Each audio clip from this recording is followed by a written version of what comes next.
So how do you print and cut stickers, you ask? You print it on your home printer. You can cut it on your Cricut. You can cut it on a Silhouette or any other cutting machine. And it comes with the perfect shape. So it's going to make a really cool little sticker.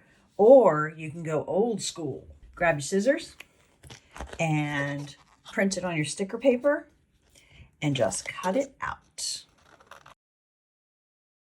This is how we did it back in the day, kids. Back before the cool machines. And that there is as cool of a sticker as any. Print your own birthday stickers. These are great for making greeting cards, birthday cards, putting on envelopes if you're mailing a birthday card, putting on treat bags for a birthday party.